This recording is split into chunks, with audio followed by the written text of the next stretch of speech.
Hello, Internet. It's your boy Emilio Sparksty, Charlie Rose of Hip Hop. I'm with Diggy Simmons. Diggy, what up? What's going on? All right, so there's a couple things I got to discuss with you. The mixtape is completely dope. Thank you.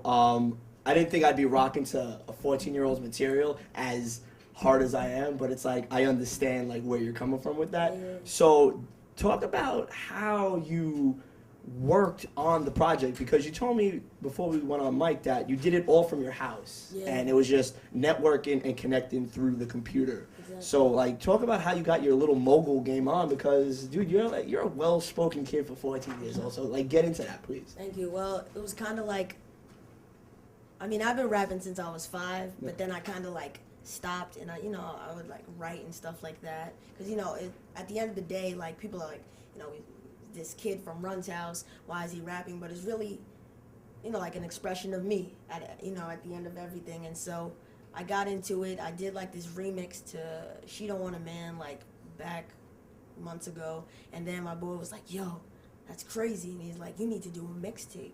And I was like, yeah, I should.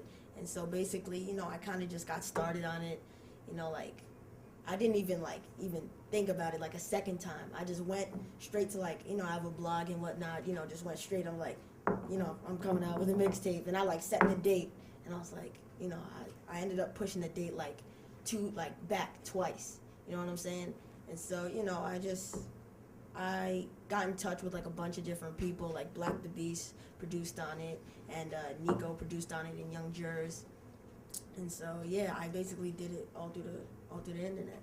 Well, what's crazy for me is like the content Yeah. of what you like how you approached it. So Yeah. like let's talk about the content of the tracks and how you didn't want to sound like because it's like sometimes like when like kids your age come out and they want to do rap, like they have that like Soldier Boy esque kind of cadence. Yeah. You know, if I can use that word, Yeah, exactly. where it's like let's sound like this. Let's do this because this is a winning formula. So how did you avoid that? Just by being myself and talking about what I like, you know what I'm saying? And I listen to a lot of like Lupe and Q-Tip and Andre 3000, like real lyricists. And a lot of people don't expect me, not even the wordplay, just like the content and the substance in each song. Like people are always like, right off the bat, he doesn't write anything. Not even the fact that, they're like, oh, I wonder how much it was for him, his dad paid for this project. Like, really, it was all me. And, like, I wrote everything. Like, anything you hear, it was from me. And, like, even some people do believe it because, they could hear it in me, like, through every single track.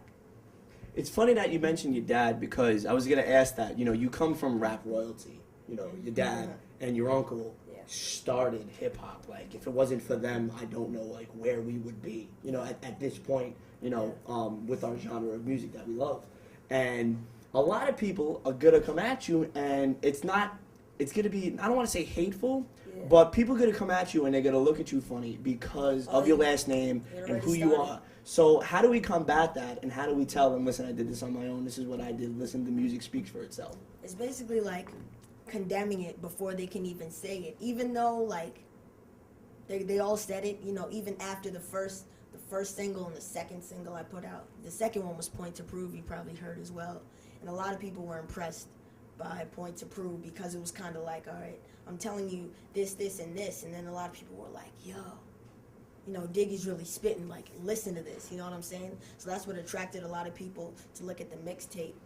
And so, a lot of people were impressed. Nah, it was definitely like you showed like your lyrical abilities, and you also showed people like, hey, I'm not doing this because my last name is Simmons. Yeah, I'm doing this for me at the end of the day, you know what I'm saying? Not for my dad, not for anybody else. I'm like, this is all me, like each song you can really feel me. So now, how do you balance school, recording, like, and everything else that Yeah. you do, like, because it has to be. Is it consuming once in a while, like a tidal wave? Does it crash on you? Do you get a little stressed out? The day the mixtape dropped, actually, like the night before, I didn't do my homework, and I woke up and I knew I'm gonna get in trouble. But I'm homeschooled, and so that helps a lot, especially through the process of this mixtape, because I was recording like every single night. Like I was going to sleep every night. Like the last 2 weeks of the mixtape, I was going to sleep at like 5 a.m. like 6 a.m., you know, just like writing and everything, just getting ready basically for the next day. And then I would do my homework, like I would do my schoolwork at night, and then I would have to record in the morning because my engineer, you know, works on like a crazy weird schedule, you know, the engineer that I use. And so, you know, I basically balanced it out in the right way, and I'm happy that the mixtape came out, you know. You know what excuse I used to use when I didn't have to do homework? What? I just used to tell them, yo, teach, here's the deal. I forgot. Just call my house. I'll say my little brother ate it. And that's about it. Or like I used to tell them, my mom, when she was, because we're Italian in my house, she was making pasta sauce and she was checking it Yes. and it spilled on it and I couldn't give you like filthy pasta sauce like paper. Like you would have gave me an F on that alone. Yeah, So. I had to hit it with my mixtape. Did it? I'm gonna use that now. The next time, if I ever go back to I had school, to do it. I had to hit it with. I had to record. that's what I'm gonna do. Next time, like if I ever have to go to school again, I'm gonna be like, I had to record. Yeah. All right, cool. I'm with that. That's what I had to do. All right, I'm definitely gonna do that.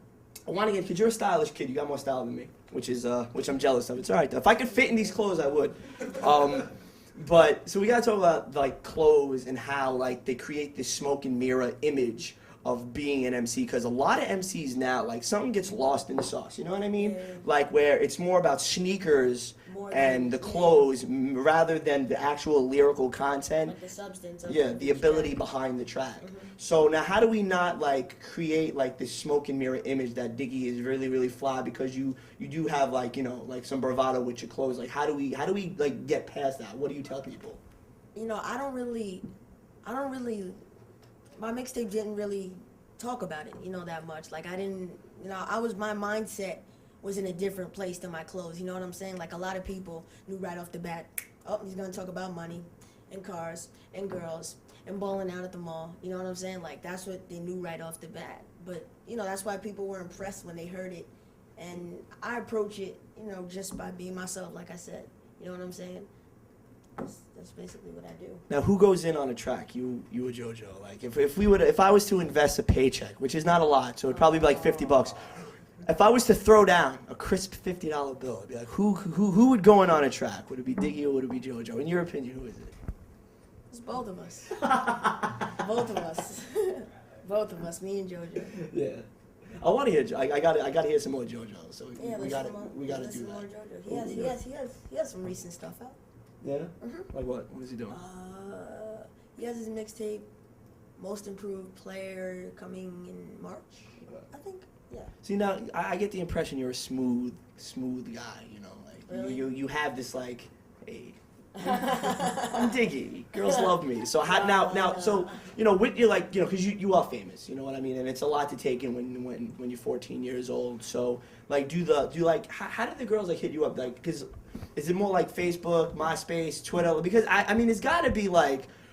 It's got to be over like in a crazy amount of just like a limit, and it's got to be like this just over encompassing like aspect. Like how do we deal with that? Like for people hitting you up, you know, necessarily like for tracks or for girls in general too. Like how do you know like what's real and what's not?